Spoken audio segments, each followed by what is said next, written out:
that we were supposed to have at 2 o'clock, the food just arrived for us. So at the end of this panel, we will have food for a reception if you guys are so inclined.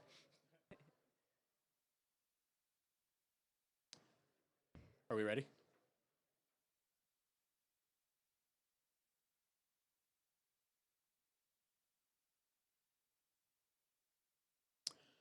Okay, well, welcome everybody. I'm Eric Redding from Abt Associates. Abt Associates is a public policy consultancy that works on some of the world's most difficult issues. We've worked on methane for many years, in particular in support of the Global Methane Initiative and working with the US EPA on regulations around methane. But I'm really happy today to have a fantastic panel of folks that are going to focus in on oil and gas methane, both domestically in the United States as well as globally. And we will start by introducing everybody and then go across the panel and have everybody say a few remarks before we get into questions. So first, and I'm not going to go in order, maybe I will try and go in order across the stage here. Alfredo Miranda is the Deputy Director for International Methane at the Clean Air Task Force. He provides leadership and coordination for CATF projects in Latin America and Africa. Prior to joining CATF, Alfredo served in the Mexican government from 2014 until 2020. He began at the Ministry of Energy, where he coordinated the formulation of key pieces of environmental regulation for shale oil and gas. Then we have Chairman Lane Randolph, who spent most of her career in public service. She's now the chair of the California Air Resources Board, CARB. And specializes in environmental law and policy, effective administration, and commitment to transparency and public process. Under her leadership, CARB has expanded its focus on equity issues and solutions, and the board has adopted landmark climate and environmental policies, including the 2022 scoping plan for laying out California's path to carbon neutrality by 2045, and regulations that will accelerate the transition to zero emissions transportation systems. Prior to her work at CARB, Ms. Randolph served as the commissioner of the California Public Utilities Commission, Deputy Secretary and General Counsel of the California Natural Resources Agency, and chair of the California Fair Political Practices Commission. Online, we have Dorian Mead, who is the Energy Reform and Reconstruction Advisor in the Energy Division for the Center for Energy, Infrastructure, and Cities at USAID. His responsibilities include the design of power sector reform projects in many countries around the world, and he is the point person for energy and methane in USAID. And to my right is TJ Conway, who co-leads RMI's Oil and Gas Solutions Initiative, working with a range of stakeholders to increase emissions visibility and accelerate sectoral decarbonization. He's also a professor of practice at Georgetown University, where he teaches an energy course in international business diplomacy. Prior to RMI, he worked for 15 years in energy consulting and research, advising governments, energy firms, and financial institutions on energy transition, oil and gas markets, above ground risk, and corporate strategy. And then finally, on my left is Mrs. Njiro Udufu, who is the Director of Sustainability and Host Communities for the Nigerian Upstream Petroleum Regulatory Commission, or NUPERC. So that is our very distinguished panel, and I'm going to save time by keeping the introduction short and hand it right over to Chair Randolph. Thank you so much. So happy to be here to talk about methane in the oil and gas sector. So the California Air Resources Board has the statutory obligation to plan out California's climate action plan. As Eric mentioned, we updated that plan in 2022. And part of that plan includes our strategies around short-lived climate pollutants. California has a statutory goal to reduce methane 40% below 2013 levels by 2030.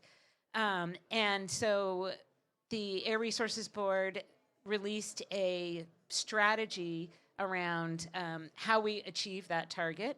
And so that strategy includes tackling methane in agriculture, in landfills, in waste facilities, and in oil and gas facilities. California, of course, is an oil producing state, and of course, we have quite a bit of natural gas infrastructure.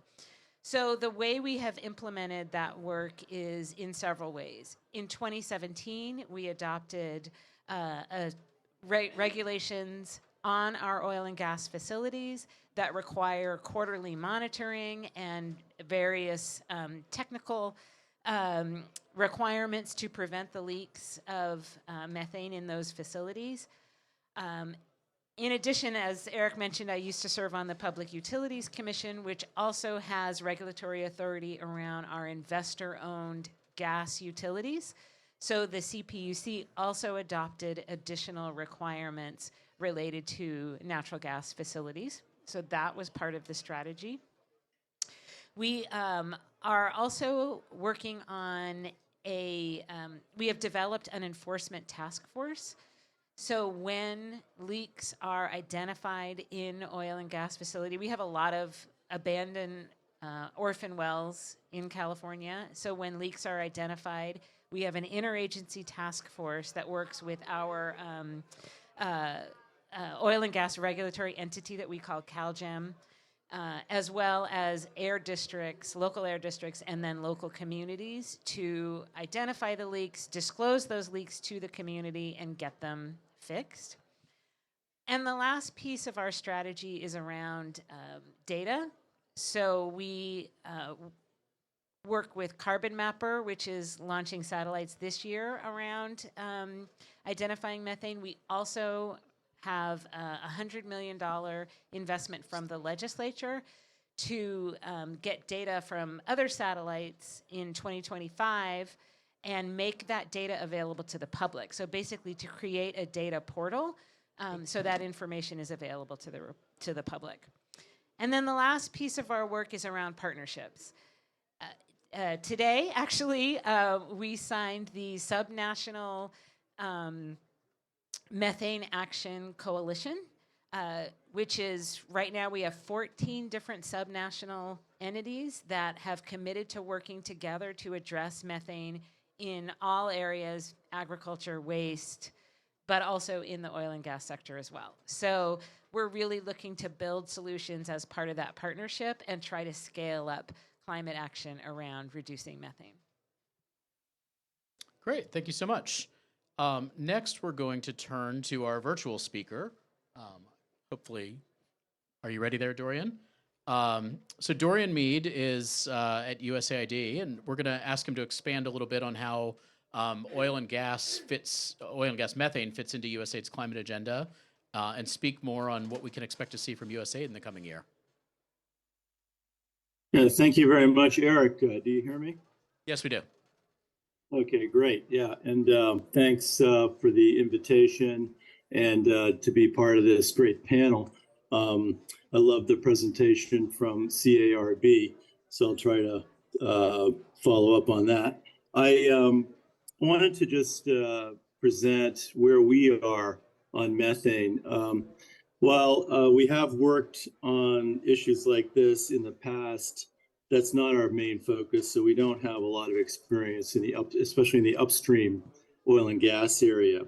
After COP26, we formed a methane working group at USAID, and we have individuals assigned to each area, such as ag, waste, energy, and so forth. And I'm, as mentioned by Eric in the introduction, responsible for, as a contact for oil and gas and coal.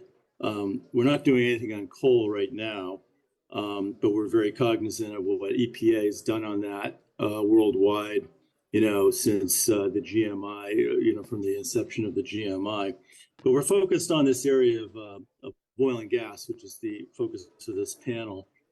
And, where are we doing things? So again, this really started as a result of the GMP launch in COP26. And it's been essentially 2 years. In that time, we've been able to launch some activities in Southeast Asia, in Central Asia. We also, in those countries, that's working with mostly state oil and gas companies, and working on assessments and getting a grip on what the situation actually is and where we can do or affect reductions in this. And we also want to work in Africa. We have a history of doing work in Nigeria on this. That's one of the few exceptions where we have worked upstream. And in Nigeria, historically, we focused on flare capture, and we were behind, for example, the West African gas pipeline and other similar initiatives to reduce flaring of natural gas in Nigeria. But there's still a significant amount of flaring, but according to estimates, maybe about 10%. But I'll leave that for the representative from NUPRC who can go into that. And also looking at the Middle East and North Africa, we're not involved there yet. We don't have any activities, but we are looking at countries like Iraq and Libya.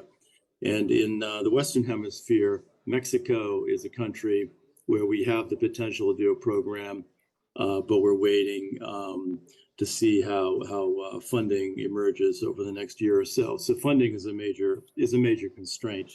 What are we actually doing? I mean, what is our objective here?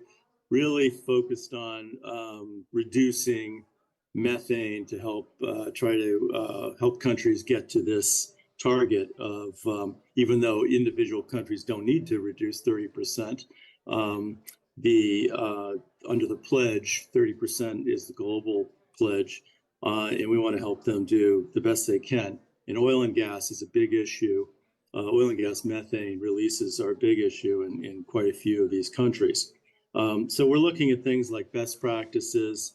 We're looking at benchmarking, and this whole issue of standard operating procedures that can be introduced to reduce and eliminate things like venting, catching leaks, fixing them, safety practices we've worked on for quite a long time, but not with this, with this ocular, because the issue of safety was always, you focus first on how you're dealing with things like leaks and the need to change out pipes or do maintenance and so forth, and that could lead to venting. And that's why we're interested in looking at how we can change those standard operating procedures so that is captured and cleanly burned instead of being vented. We're not as focused, but although it is part on the so-called MRV, the monitoring, reporting, and verification, only because we want to contribute first and foremost to absolute reductions. And that's going to be our priority given limited resources. We also don't foresee ourselves, even with more resources, spending a lot of money on all of these measures because we expect that the oil and gas companies will have the resources, whether they're state-owned or investor-owned, to undertake the measures. But the issue could be multifaceted. I think it's also clear that this sector of climate action is not that different from others, where you can have commitments made at a high level, but it takes a while for those to be converted down into actual actions by the responsible entities inside the country. So we're very cognizant of those challenges. And I want to pass it back to you, Eric. That's a few brief comments, and I'm happy to participate in the Q&A at the end of these statements. Thank you. Great. Thanks very much, Dorian. And I'm going to hand it over now to Alfredo, who really tracks on the European Union and Latin America in particular, and tell us a little bit about the latest developments in the EU and LAC. Oh, yeah. Thank you so much. Sorry about that. Hi, good afternoon, everybody. I'm very happy to be here with you. Yes, I'm Alfredo. I'm from Mexico. I'll talk mainly about what is happening in Latin America and CATF's work. So Clean Air Task Force is an NGO, and our main work is around advocacy. However, we do work slightly different in different parts of the world. In Latin America, we've been working since 2016 in Mexico, Colombia, Argentina, and Ecuador. And the type of work that we do is very hand in hand with the government there. We do a lot of capacity building, so making sure that we bring all of the stakeholders, the ministries of energy, ministries of environment, oil and gas companies together to have a conversation about methane emissions and to discuss where we're at in our agenda.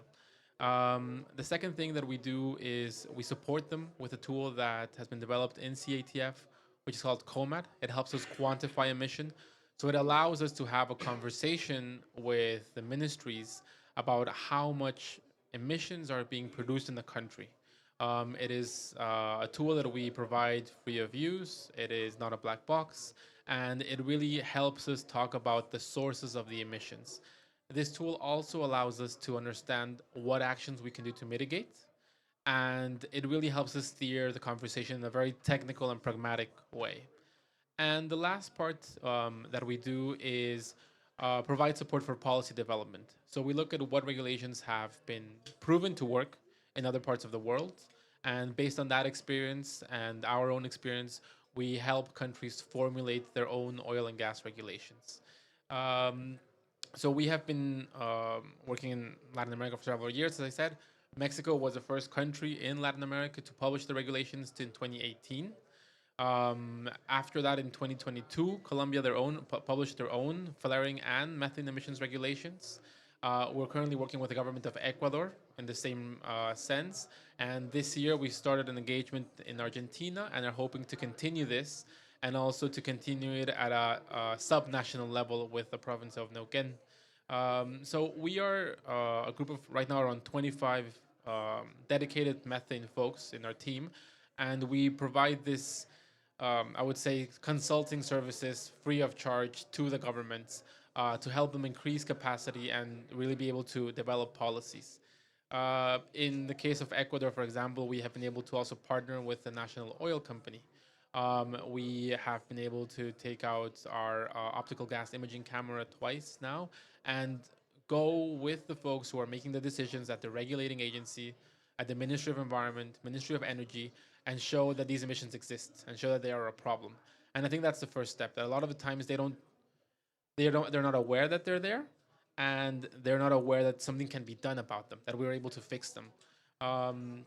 So I think that we have been, very successful so far, especially because we found champions in each of these countries. This work would not be possible if, there weren't committed individuals in each of the institutions that we have been working in. And I guess in the EU, what I would like to say is that the EU methane regulation has just been passed last month. It covers monitoring. Oh, there we go. Sorry. Transparency. It bans routine venting and flaring. It has very strict requirements for leak detection and repair safeguards, and it also establishes an import standard. So this is something very interesting because the EU is not necessarily a large oil and gas producer, but it is a very large oil and gas consumer, and a lot of the oil and gas that they consume has also negative effects on the population of the countries where that is being produced. So we helped produce a report where we estimate that there's about 10 million people's health that could be improved thanks to the passing of these regulations, of these import standards. And this will basically prioritize or allow certain gas to have preference over others. So low methane emission oil and gas should be having preference over high methane emission oil and gas. And as I said, our work is a little bit different in Europe. A lot of our work has been focused on advocacy. There's a group of methane hunters that have been visiting, I believe, maybe close to 20 countries in the European Union to document all of the oil and gas emissions. Because when we first arrived here 3.5 years ago, or in Europe, they said, no, actually, there are no methane emissions here. Everything is clean and everything is perfect. And then we were able to prove them that that is not the case. No, we can see the emissions, and we got people's attention, and we were also able to make surveys, and we're able to show that, hey, this people care about this. This is something that people want to solve, And furthermore, another study that we were able to produce is that the costs are negligible. So this is a no-brainer. They cannot tell us that these are very high costs initiatives. And I'll just stop there. But yeah, I just want to differentiate our work in the European Union and I guess the U.S. and Canada and Australia with our work in Latin America. By the way, we also work in Africa, and we have started some work in the Middle East as well. And just for Dorian, I'm from Mexico, and I heard that you were talking about some finance constraints for a project there. I hope that you're able to get some money, because I'm really looking forward to seeing some progress there. So thank you. Great, thanks, Alfredo. So turning to Africa, I wanted to tee up Ms. Sajira Ufundo. If you could tell us about the new oil and gas regulations around methane that were launched in Nigeria recently, and specifically what's been done in the past successfully and what's planned for the future, and how national and subnational governments can work together on efforts to reduce methane from oil and gas. Okay, thank you very much for having me here. First of all, to develop the regulation in the very first place, we needed to form the right partnerships with local and international organizations, the U.S. Department of Energy, U.S. AID, Net Zero, CATF, and all of them to get the regulation. And we launched at COP26 last year. Now, developing the policy is one thing.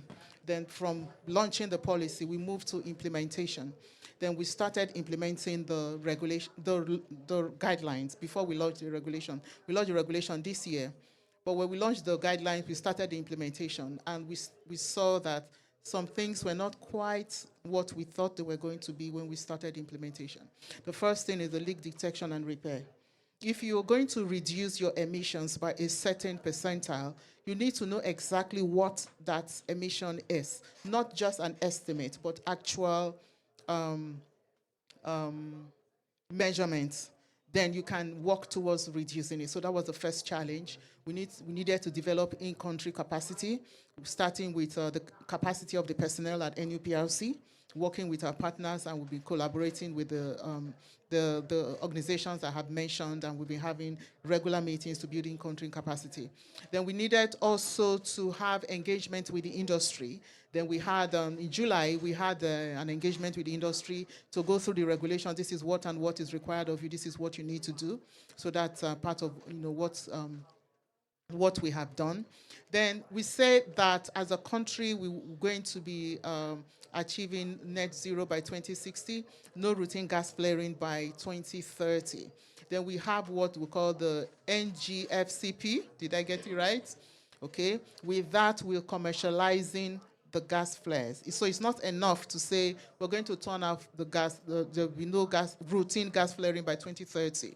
The NGFCP is the how we are going to get there, by commercializing the flares. And with that, we have companies that have bought over the flares, which is the commercialization. Then we need to give the right guidance to be sure that we can have the right utilization of the gas from the flares to achieve that. Then also, we are reviewing, we are seeing to the implementation of the guidelines and see what we can do to review and to tweak to be sure that it is operable. It's not enough to just set regulations or set guidelines. We're looking at it to see how we can implement that. Then we're also partnering also on the development of the templates, the reporting templates. Then we looking at the 1-year implementation afterwards to see the things that are possible and the things that are not possible. So that's where we are. Then for the new operators that are coming on stream, we are looking at the FDPs, that's the field development plans, to be sure that they have green policies in the net zero policies in their submissions. Then we have something new in Nigeria that we are doing. It's called the Host Community Development Trust. The Petroleum Industry Act requires for all operators to set up host community development trusts. And with that, you're going to have development projects. So we are working with the operators and also working with the trust to be sure that the projects that are going to be coming on board are projects that have low emissions. For example, for some of the projects, you have electrification projects. So instead of having like diesel generators, we're working with them to see that instead of diesel generators, they have solar and gas. So those are part of the things that we're doing at the moment. Great, thank you so much. And for our last panelist, I'll turn it over to TJ to talk about RMI's oil and gas solutions approach and how to scale actionable, cost-effective solutions. Great. Let me not forget the microphone. Thank you very much. It's really an honor and privilege to be with everybody here. So I lead the Oil and Gas Solutions Initiative with my colleague Debbie Gordon, and we seek to accelerate the transition away from oil and gas and rapidly decarbonize the sector in parallel. I've spent about 20 years in the energy field, and I've looked at it from various angles, from governance and managing the resource curse with civil society to working in consulting and developing an energy transition practice.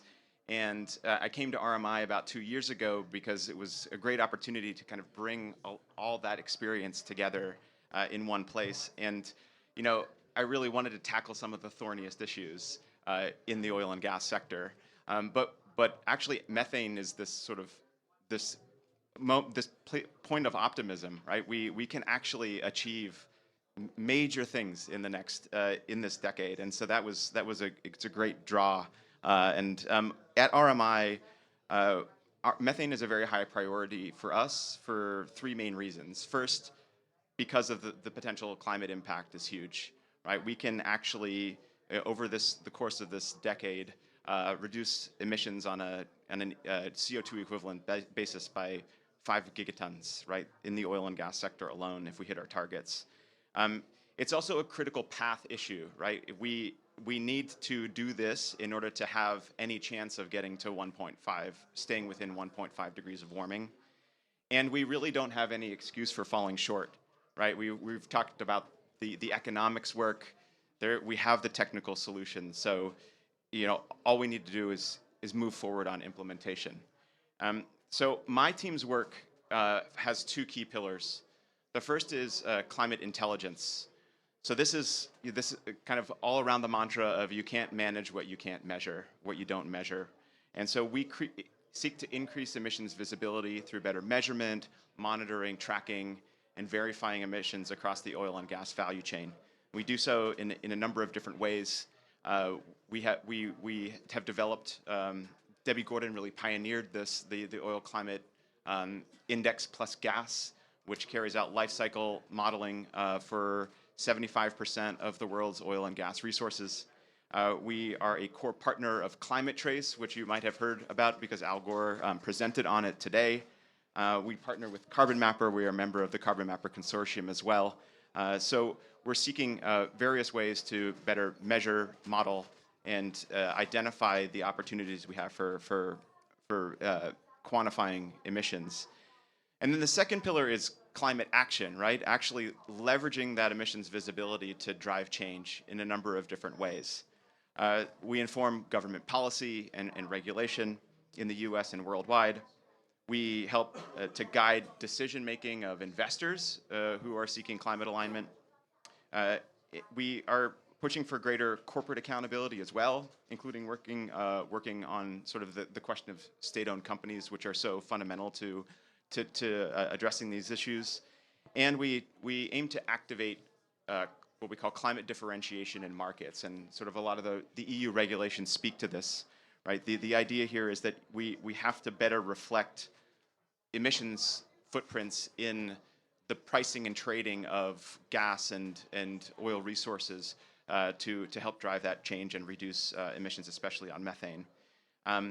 So just a few quick points on the importance of subnational work. It is very timely. It is very important that we're talking about this.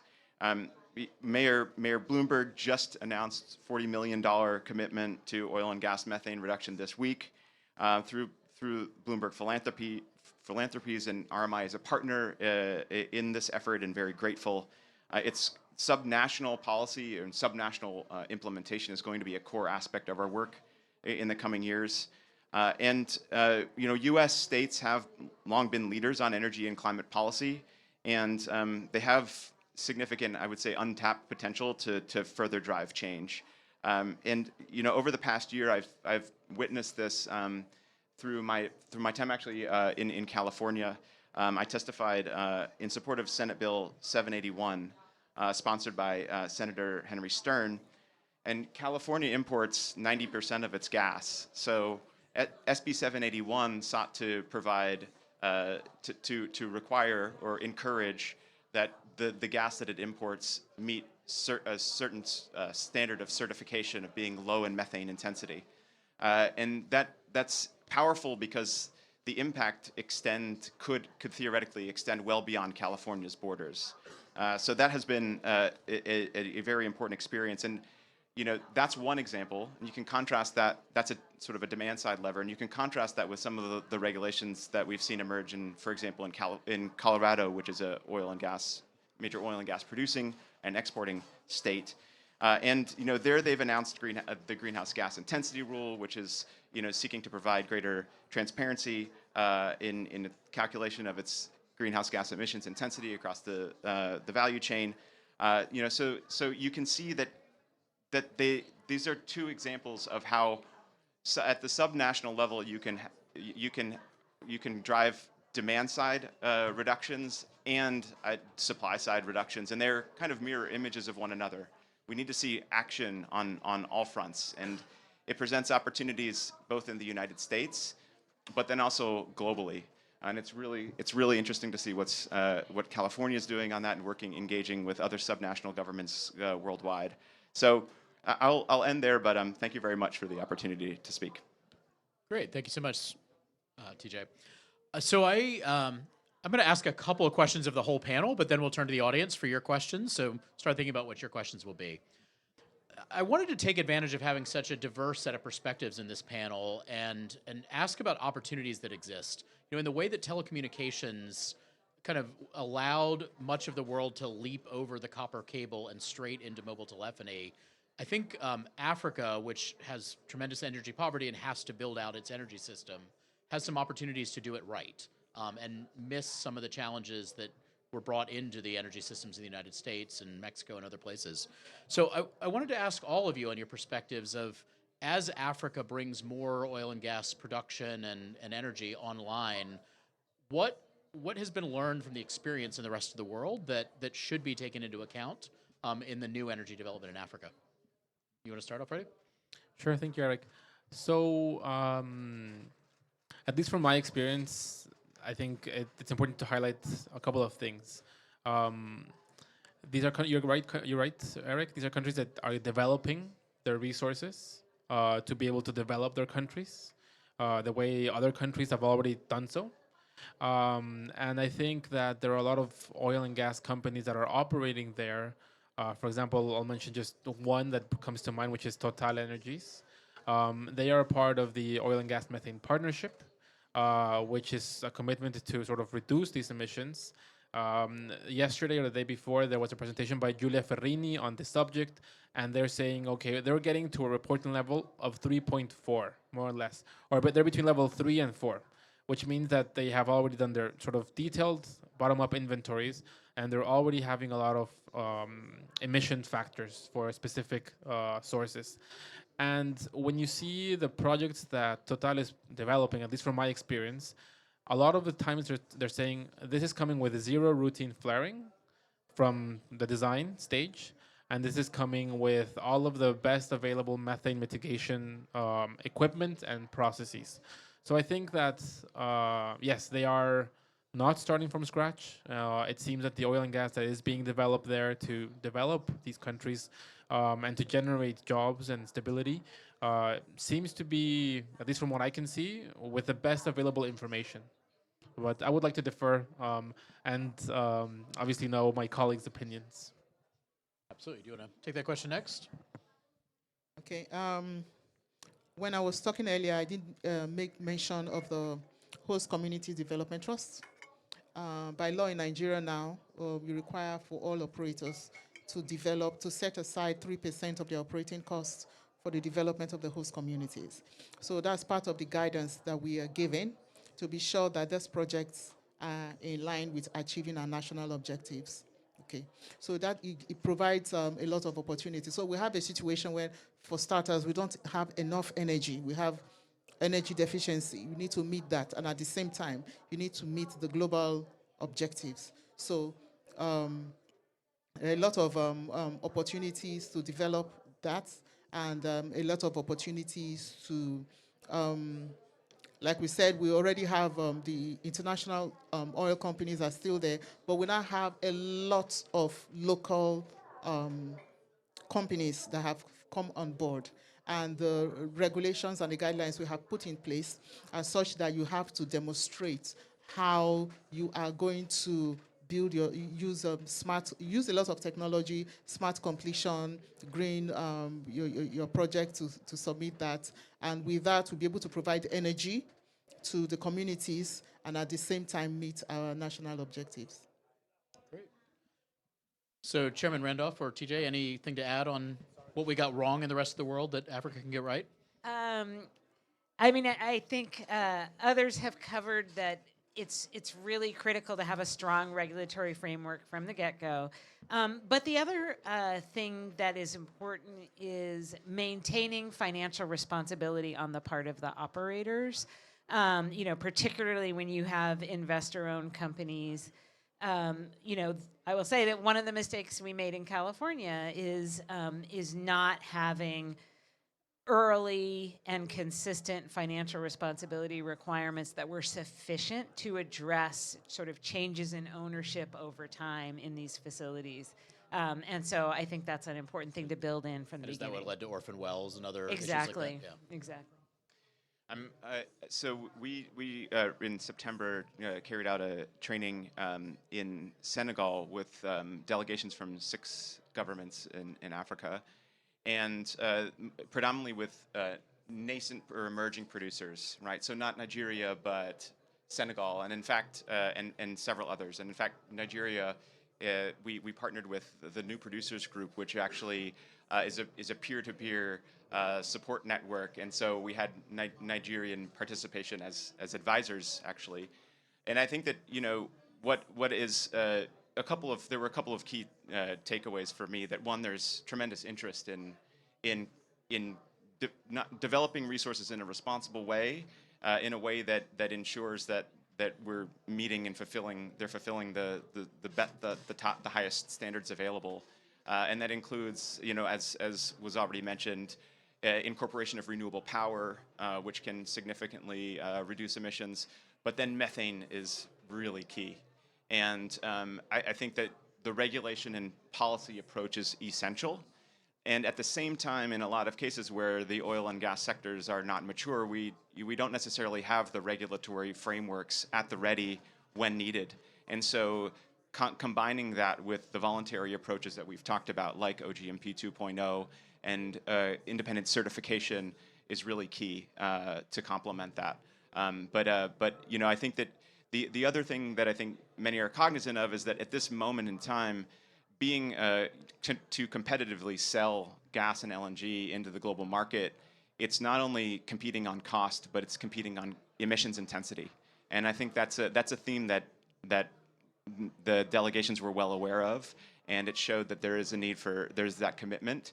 It does require coordination and strong consensus, including with the international oil companies that are often involved.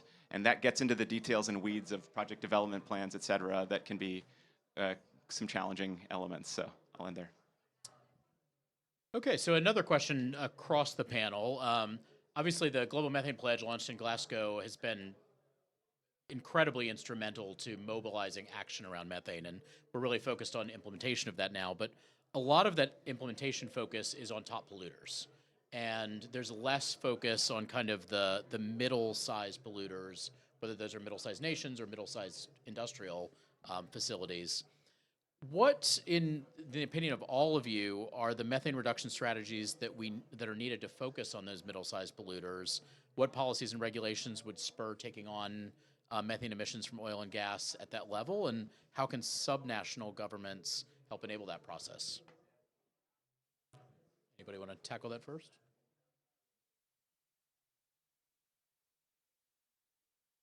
Well, I guess I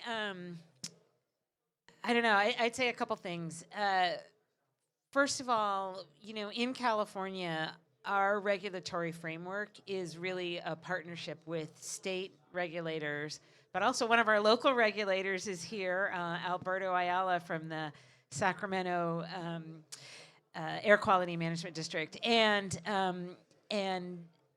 that local monitoring and enforcement is really key, and I think that's where you're going to really identify some of the smaller operators and some of the situations where they're not following the proper rules, or where they're not doing effective monitoring and other activities. So I think that sort of localized piece is really important. And then I'll circle back to the data question, the carbon mapper point of as we gather more data and identify plumes. I mean, I have some data here. In our pilot studies of methane plumes, 50% of the ones identified were fixable, like readily fixable.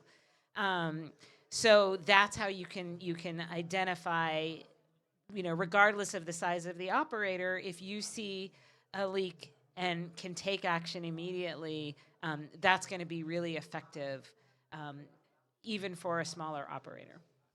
And I would add that link between methane and air quality is really important. And today on Health Day at COP, there's an increasing amount of attention to those localized health impacts of methane leaks, and that local impact on air quality and on human health really adds to that negative impact of methane, not just on the atmosphere generally, but on local health pollution. Yeah, and I would just like to say one thing. Supporting more advocacy on the ground is really important to hold accountable those facilities at a local level, and to make sure that the communities that are close to them are not affected, because all of these emissions they're not just bad for the environment, but they're bad for people's healths, both for the workers that are there, but also for the communities. So just making and raising awareness on the impacts, as you said, on people's health, is very important, especially with the surrounding communities, and empowering those communities to be able to understand their rights and understand that they can challenge what is currently happening, and help them know that there are better ways, so that the polluters are held accountable in a local way, I would say. Thank you. Okay, for us, the regulations that we launched this year and the guidelines we launched last year are for the Nigerian upstream. So the oil and gas industry in Nigeria, we are not the greatest contributor to methane. And in the oil and gas, we are the upstream regulator. So we have another regulator for the midstream, downstream. Then we have other industries that are contributing to methane. So what we need to do at this moment is really more of collaborations and partnerships. We all need to work together. We have just one guideline at the moment, one regulation at the moment for the upstream. So we need to work with our colleagues that are regulating the other sectors, so that we can be sure that our efforts are working together to reduce methane, and need to share knowledge, and need to, the partners that we're working with in the upstream, introduce them, be sure that they're also working with the regulators of the other sections of the industry, so that we can work together to achieve the figures that we have already quoted in our NDCs. Yeah, I mean, I guess to start, just the importance of data transparency, and what we're going to be seeing in the next couple of years with measurement, remote sensing technologies, et cetera, really lighting up and showing just the extent of methane plumes in a range of different contexts. So yes, we know that there are certain countries that are high emitting, but a super emitting event can take place anywhere, and we need to be able to quickly monitor and identify and hopefully fix that as soon as possible. So that's the first point. And then the second point, I think it's important definitely to be conscious of sort of the range of different operators or countries out there, and also be thinking about the asset level analysis as well. because it is quite possible that an asset that's being run by a major company today could be run by a smaller player tomorrow, or vice versa. And keeping track of just the transactions is very difficult, and that can have implications for emissions transparency, et cetera. So thinking at the asset level is just as important as thinking at, let's say, the operator level. Yeah, Doria, do you want to add anything to that question?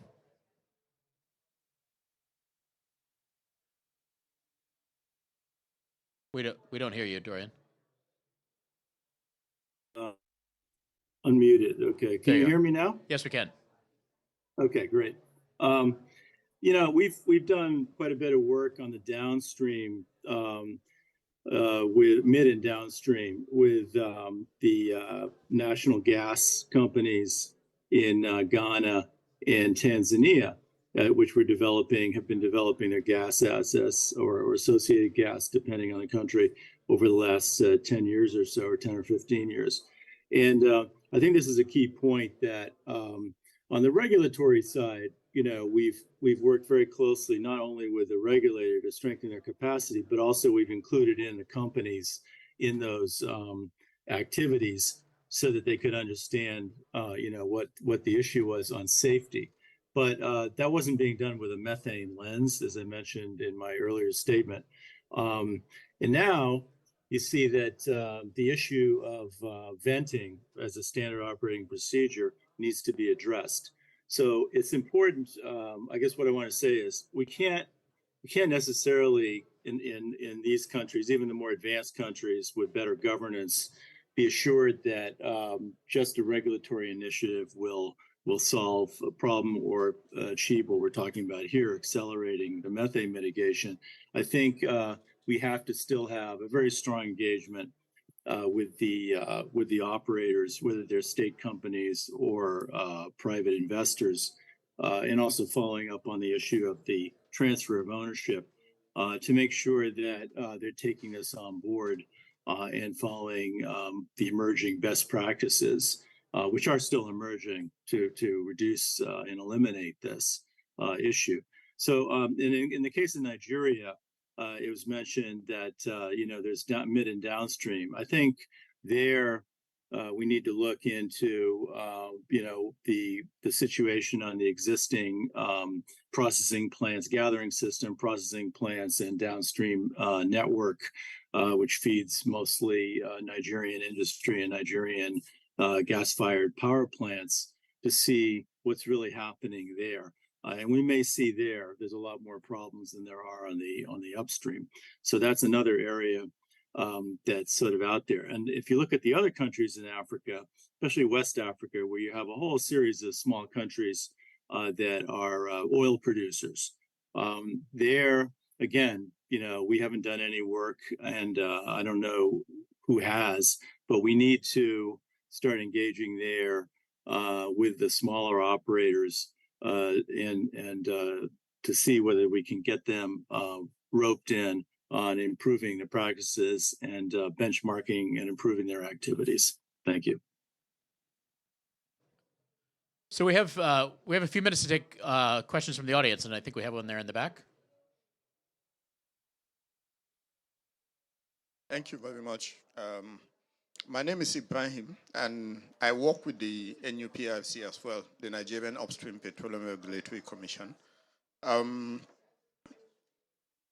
I really enjoyed the different thoughts from the panelists, especially we being in the forefront of the implementation implementation of the guideline, and the support we're actually enjoying with Alfredo. We did a lot of work with him.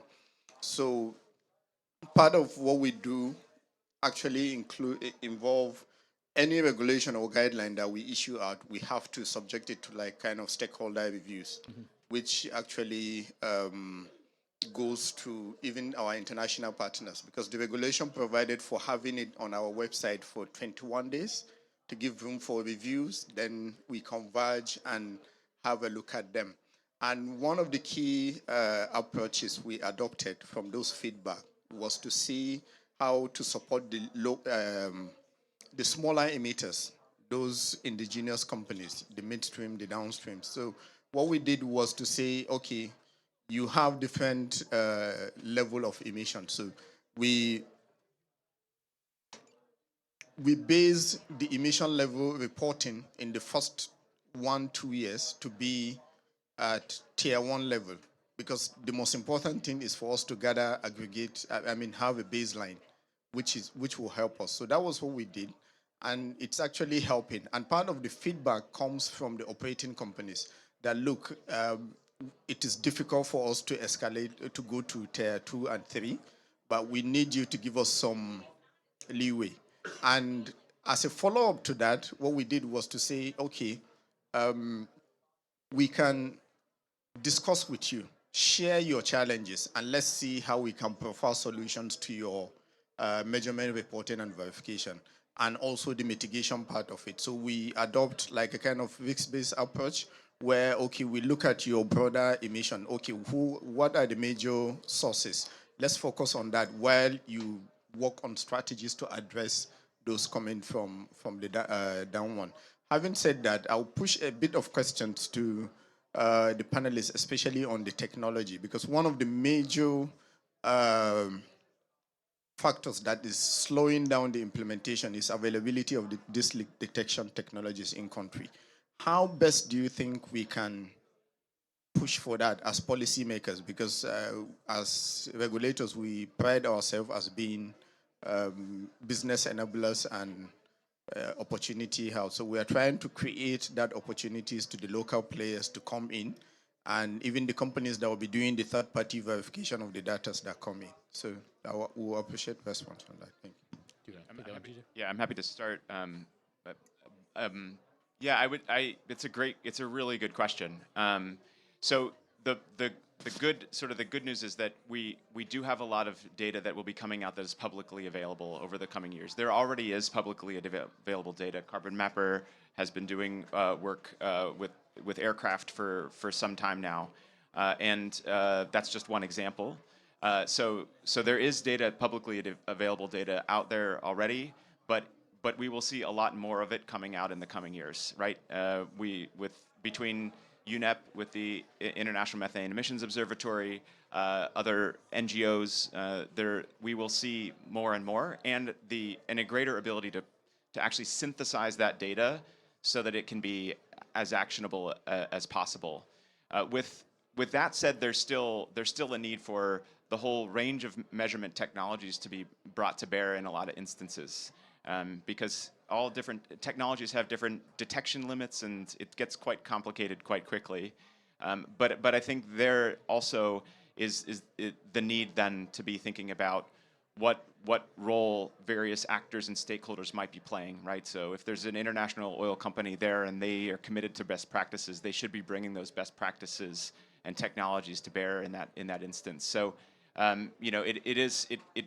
there's not a simple answer, but I think there's an important need for this. It's recognized, and I think what we're hearing this week is that there's hopefully going to be a lot more money being invested in this in the coming years, and so that's what I can say. Anything to add to that, Alfredo? Yeah, sure. I'm not sure if my colleague Jonathan Banks has mentioned this before, and this is something that we're just thinking about now, but making it easy for the technology to come into the country. So I guess I don't know personally in Nigeria how the process to import a piece of equipment, no, but having some form of incentive, whether it's reduced time periods or maybe reducing the tax that certain items are subject to, I think that is probably important. And then the other is just maybe trying to provide some certainty to any service provider in Nigeria that wants to offer this service, no? And even try to pair them with technology providers that are outside of the country. So creating a space where you can have third-party companies interested in providing, I guess, leak detection and repair services, and technology providers. So I think it would be, there's a lot of fairs now, there's a lot of different technologies. I think NUPRC can probably start heading to some of these, and even inviting them to asking them to come to Nigeria and to display everything that they have and just start doing these matchups. Great. Well, I wanted to take a little bit to have just a closing thought from each of the panelists. If you could take 30 seconds or a minute to summarize your thoughts on the discussion we've had today. Good to start. Okay. In Nigeria, we're on a learning curve. Our regulation is new. The guideline is new. The implementation has been just for 1 year, but we're seeing how we can guide the industry towards achieving the greater objectives of our country of getting to net zero 2060, no routine gas flaring by 2030, and 60% methane emissions by 2031. So we're working towards achieving that. PJ? Yeah, I think just one, it's great to see everybody across the globe talking about the issues of emissions transparency and the need to drive action on methane. It's very exciting in this context and forum, and I think that the role that subnational governments play is so significant, and it's heartening to hear us all talking about it, because in a lot of ways, durable policy solutions will require active subnational governments, and I'm very hopeful. Chairman Randolph? Yeah, I will just follow up on that comment to take a moment to, again, sort of express support for the subnational methane action coalition. I mean, that the goal is to provide a framework of information sharing, data sharing, solution sharing, and resource sharing, and working together to really elevate subnational activity. So I encourage others to join us as we kick this off this year. Great, thanks. And I'm going to go online to Dorian for your last comments. Yeah, thanks a lot, Eric. This has been a very good panel. What it said to me was, one is that there's a lot of players who have been working on this issue for many years, but I think the GMP is having an impact in that it's really getting a lot more countries involved and thinking about this. The ball is starting to roll, but we have a lot more work to do. So let's keep doing it, and I hope that we see this group again in a couple of years, and we hear about a lot of successes that are coming out of this. Thank you.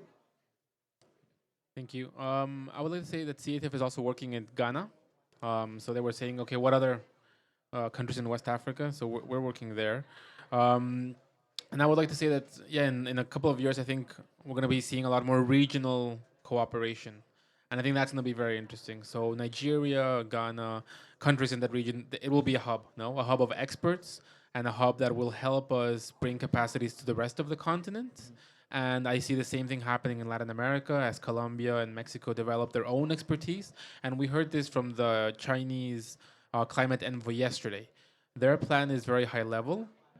And part of the reason why is because they lack internal capacities to be able to actually have a more detailed plan, which they intend on having. But acknowledging and recognizing that there is a lack of capacities is sort of where we start to make sure we know what we need to do next, which is develop a lot of local capacities. So thank you. Great. Well, I want to thank our panelists. I also want to draw the audience's attention to a couple of panels that are coming up. In just 1 hour from now at the U.S. Pavilion, there's going to be a methane session on how the United States delivers on an ambitious methane mitigation at home and abroad. That's hosted by USAID, the EPA, Department of Energy, and Department of State in an hour at the U.S. Pavilion. And then on December 9th, Abt is actually hosting a panel on a study that we did on methane and health impacts. That's at the WHO Pavilion at 3:15 on December 9th. So check out the release of that study. And then, as I mentioned at the start of the panel, the reception that was supposed to be at 2 o'clock, the food was just delivered. So we're now having a reception at 4 o'clock. So there is juice, water, coffee, and I think sweet and savory appetizers in the back. So if everyone stick around and network a little among your methane colleagues, and then we can all head over to the U.S. Pavilion for the 5 o'clock panel. Thank you.